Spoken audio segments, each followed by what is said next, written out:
Hello, Cancer, Sun, Moon, Rising, and Venus signs. Kamusta kayo? Sana po'y nasa mabuti kayong kalagayan. Welcome back po sa Star Tarot. Kung bago kayo rito, welcome din kayo. Thank you for your support. I truly appreciate it. God bless you all, Cancer. Maraming salamat po sa inyong mga likes and subscribes, no? At mga nag-iiwan po ng mga heartwarming comments sa ating mga videos. Maraming salamat po. Napakagaganda naman ang mga mensahe ninyo. Mayroong mga pag-usad, pag-move on sa buhay, mayroong mga blessings. Now, with the Ace of Cups, this is an overflowing of blessings coming your way, Cancer. Napakaganda, napakaganda. Kasi maraming biyaya ang paparating at ang maganda rito, this is really going to benefit you. Kasi sadyang kung anong ibibigay sa inyo, ipapadalang biyaya para sa inyo ng Panginoon sa ngayon. This is what you need right now. At ang maganda rito, hindi lang ito enough para sa'yo, but this is more than enough para sa'yo, para din na makatulong ka sa inyong pamilya, makatulong ka din sa ibang tao, no? Parang ikaw ngayon ang gagamitin ng Panginoon na maging conduit, no, of His blessings para makapag-bless siya ng ibang tao, idadaan niya through you, no, para din na ikaw din mismo, no, magkaroon ka ng role dito sa pagtulong sa iba. Overflowing of blessings na to, kaya you will be feeling overjoyed as well. Overflowing of joy and happiness din dito ang mararamdaman ninyo. Mga biyayang ito could be in any area of life, no? Depende sa inyong sitwasyon. Kung saan kayo merong pangangailangan, so for sure, mga related dyan sa sitwasyon na yan ang ibibigay sa iyo. With the Queen of Wands, ayan, so maybe you are dealing with fire sign, no? Maaring you are dealing with Sagittarius, Aries, Leo, around this time, and maybe yung mga taong ito, no, or ang taong ito maybe is going to be your accessory para ma-carry out ninyo yung mga plano ninyo sa buhay, no? Kasi ang iba sa inyo rito, you have set something, a goal sa buhay ninyo, at since you are a fire energy, ano kayo yung you have go-getter attitude. Hindi ninyo bibitawan ang isang plano na hindi ninyo ito naisa sa katuparan. No? Kaya maaring yung mga taong nabanggit ko kanina will be helping you, no, para marating mo kung ano man ang mga iniisip ninyong marating, or kung ano man yung mga gusto ninyong makamit sa buhay. So, maybe they're going to play a significant role para dyan sa pag-carry out ninyo ng mga bagay na yan. Two of Pentacles, ayan. So, maybe you are juggling, no, many things. Maaring related dito sa Ten of Wands na marami kayong ginagawa. Multitasking kayo most of the time, kaya maybe napapagod na rin kayo. Okay?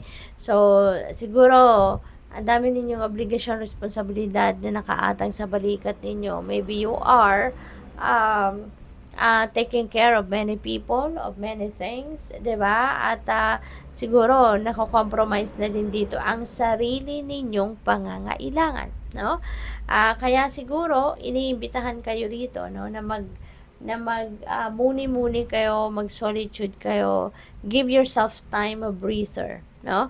Kasi maaaring naguguluhan na din kayo sa mga nangyayari sa buhay ninyo. Marami kayong gustong ma-accomplish, pero isa lang ang inyong katawan, dalawa lang ang inyong kamay, 'di ba? Kaya nagmo-multitasking kayo, and that maybe is taking a toll on you already. Kaya maybe kailangan ninyo magpahinga muna, mag-isip-isip, no? Tingnan ninyo, i-re-evaluate ninyo ang mga nangyayari sa buhay ninyo. What are the things that you need to prioritize? Okay? Para hindi naman ma-compromise ang inyong kalusugan. Mabibigyan nyo pa rin ng oras, panahon, atensyon ang pagsi-self-care. Okay? With the Ten of Wands energy, ito, nahihirapan na kayo. No? Nahihirapan na kayo sa maraming bagay, no, na inaasikaso ninyo, sa maraming bagay na ginagawa ninyo. Maybe burdened na kayo, overburdened na siguro sa trabaho, sa task, no, sa mga obligasyon, responsibilidad, no. Kaya ngayon, handa na kayong ibabayan kasi parang hindi nyo na ito matitiis, no? Hindi nyo na ito natitiis na magtagal pa na ganitong sitwasyon. Kaya siguro, you will realize na it's about time na para ibaba nyo na yung bigat, no? Yung mabigat na to, bababa nyo na yan, and maybe you're asking for help na, no? Or baka magde-delegate na kayo ng kung ano man ang mga ginagawa ninyo, at hihingi na kayo ng tulong sa iba. And that could be because of pagmumuni-muni ninyo. Maaring ito na-realize na ninyo na hindi nyo na to kayang mag-isa, no? Kaya maaring sa pagninilay-nilay ninyo, yan ang magiging resulta, no, ng inyong pagmuni-muni, pagnilay-nilay. Queen of Swords, kailangan ninyo rito na magsalita. Kailangan ninyo na mag-speak up dito honestly, no?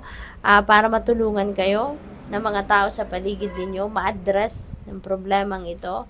You know, you need to speak up clearly and effectively. Okay? Ipaliwanag ninyo, sabihin ninyo kung ano talaga yung totoong nangyayari sa inyo, because for sure hindi naman kayo papabayaan din ng mga tao sa paligid ninyo. Diba? If they think na talagang valid naman ang inyong rason, diba? Tutulungan kayo. So, you just need to be very honest din, no, sa mga sasabihin ninyo, kung anong totoong nararamdaman ninyo, ano na ang totoong nangyayari sa iyo, anong totoong sitwasyon ninyo, then for sure, people around you will help you. Okay?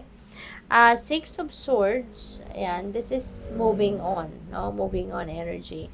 Meron kayong sitwasyon dito na nahihirapan na, no? Maaring ito din, no? This could be this for others of you kasi this is reading naman for the collective, kaya maaring may mga mensahe dito na magsasakto sa inyong sitwasyon, merong hindi. Kaya hindi lahat, no, ng mensaheng maririnig ninyo rito ay para sa iyo, okay? Merong hindi, merong para naman sa iba. So, we have Six of Swords. Feeling ko, this could be relationship related, this could be family related, or this could be trabaho, no? Baka career or job related ito. Maaaring yung sitwasyon ninyo dito is very unhealthy na. Now, maybe this is taking a toll on you na talaga at hindi niyo na ito kayang tiisin pa. Hindi niyo na to papalagpasin pa. Kaya maybe maglalakas ng loob kayo na iwanan na ang sitwasyon na to. Pwedeng mag-relocate talaga ang iba sa inyo dito, pwedeng mag-resign kayo sa trabaho, or pwedeng iwanan ninyo dito kung toxic ang person that you are dealing with, maaring iiwanan mo na siya totally, no? Travel is very imminent dito for some of you kasi maaari talagang gusto mong talikuran na ng tuluyan ang taong ito or ang sitwasyon na ito, kaya para makapagsimula kayo ng bagong buhay, gusto mong umalis, gusto mong doon ka sa ibang lugar magbagong buhay, no? Ten of Cups, this is really beautiful energy, isang masayang pamilya, no?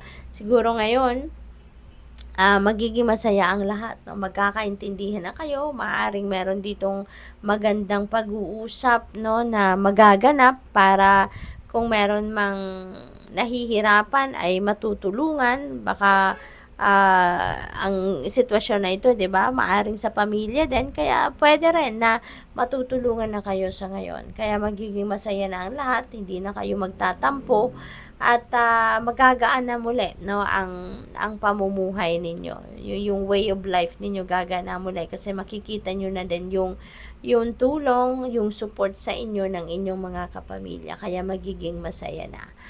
For others of you, baka baka merong reunion, ang pamilya, baka meron din ditong family event, no, na maaaring ganapin at baka magsama-sama kayo and you're gonna have fun.